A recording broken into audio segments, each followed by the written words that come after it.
สบายดีทุกคนมาเจอกันมื้อนี้ฝ่าอยากมืดแล้วหน่อยจะพาทุกคนไปเบิ่งบรรยากาศงานเขาเจ้าเอิ้นว่างานบูชาเฉลิมฉลองหอลักเมืองของแขวงบ่อแก้วที่จริงเพิ่นก็จะจัดงานแบบนี้ทุกปีแต่ว่าปีนี้เป็นปีทำอิฐที่ว่าหน่อยมีโอกาสได้ไปเดี๋ยวหน่อยจะถ่ายบรรยากาศในงานให้เบิ่งเด้องานเพิ่นก็จะเป็นงานแบบประมาณว่าเป็นงานบูชาเฉลิมฉลองชาวพุทธทั้งหลายก็จะพากันมาเฮ็ดบุญหั้นน่ะมื้ออื่นเช้าเพิ่นก็จะมีการใส่บาตรหยาดน้ำแล้วก็มีการโฮมทานมาแจกเพลแด่ก็มี แต่ว่าตอนเราจะไปเดี๋ยวนี้แม่นเป็นตอนคืนแล้วบ่ฮู้ว่าตอนคืนนี่จะมีคนมาบ่หรือว่าบรรยากาศจะเป็นแนวใดเดี๋ยวเราไปเจอกันอยู่งานเลยอ้อและอีกอย่างหนึ่งงานสำคัญแบบนี้ก็แน่นอนเดะเราต้องนุ่งผ้าสิ้นไปเพราะว่าเราคนลาวเวลาออกงานสำคัญหรือว่ากินแขกกินดองงานเข้าวัดเข้าวาแบบนี้ก็ต้องได้นุ่งผ้าสิ้นเดะให้ทุกคนเบิ่ง ผ้าสิ้นแบบนี้เลย เดี๋ยวไปเจอกันอยู่งานเลยเด้อทุกคน มาฮอดงานแล้วทุกคนบรรยากาศอยู่นอกงานก็จะเป็นประมาณนี้เลย มีคนที่ว่าเขาเจ้ามาขายเครื่องขายของสัตว์หมักเป๋งแบบนี้ก็ไผอยากพาแบบว่าครอบครัวมาย่างลิ้นชิลๆผ่อนคลายก็มาได้สินะ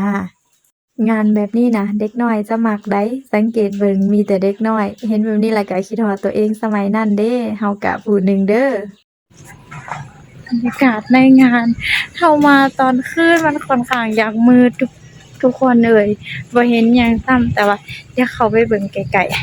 ๆกลางคืนมันค่อนข้างอยากมืดอะแต่ก็จะมีคนที่เขาเจ้าเปลี่ยนกันมาเฝ้าอยู่นี่อยู่ มาฮอดในงานแล้วก็จะมีหลายคนผู้ที่เพิ่นรับผิดชอบแล้วก็มีพระอาจารย์ผู้ที่ว่าเพิ่นจะมาให้พรเราเวลาเรามาโฮมกินโฮมทานหั้นนะน้อยกับเอื้อยก็ซื้อน้ำดื่มมา2แพ็กแล้วก็มีอันปัจจัยเล็กๆน้อยๆมาโฮมทานนำอันนี้แม่นน้อยหาเขาเจ้าถ่ายวิดีโอให้เด้อทุกคนได้ถ่ายมาแต่ส่ำนี้ซ้ำแล้วก็ทางสาธุเพิ่นก็มาถ่ายภาพเก็บภาพไว้เป็นที่ระลึกหั้นนะ งานแท้ๆล่ะแม่นมื้ออื่นเช้าเพิ่นจะมีการใส่บาตรหยังต่างๆแต่ว่าน้อยเสียดายที่ว่าน้อยคาเวียกจะบ่ได้มาก็เลยว่ามาตอนคืนนี้แล้วบัดนั้นทำบุญแล้วน้อยก็มาเสี่ยงโชคได้ใบที่10ทุกคนเอ่ยได้แบบเนื้อหาเท่าที่อ่านเท่าที่แปลได้แม่นดีหมดเลยรู้สึกแฮปปีแรงเพิ่นว่าจะมีโชคมีลาภได้เวียกเฮ็ดงานทำมีผู้ใหญ่สนับสนุนอุปถัมภ์ว่าซั้นน้อยก็ย่อมือนบโลดแหล้ว ให้ทุกคนเบิ่งบรรยากาศในงานอีกเทื่อหนึ่งอันนี้ต้นโพเงินโพคำนี่ก็แม่นผู้เพิ่นมีใจศรัทธาเอามาร่วมกินร่วมทานเอามาทาน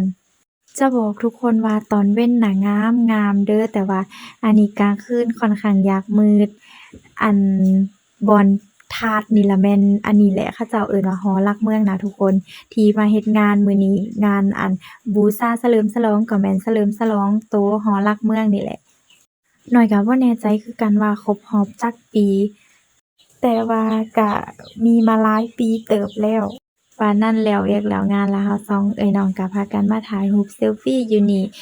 นิดๆหน่อยๆก่อนจะกลับเรือนขอบใจทุกคนที่เข้ามาชมคลิปเด้ออันนี้เป็นแบบว่าฮิตของประเพณีเล็กๆน้อยๆที่ว่าน้อยนำมาฝากอาจจะบ่ครบบ่ถ้วนขาดตกบกพร่องประการใดก็ขอโทษขออภัยเด้อมื้อนี้น้อยไปแล้วบ๊ายบาย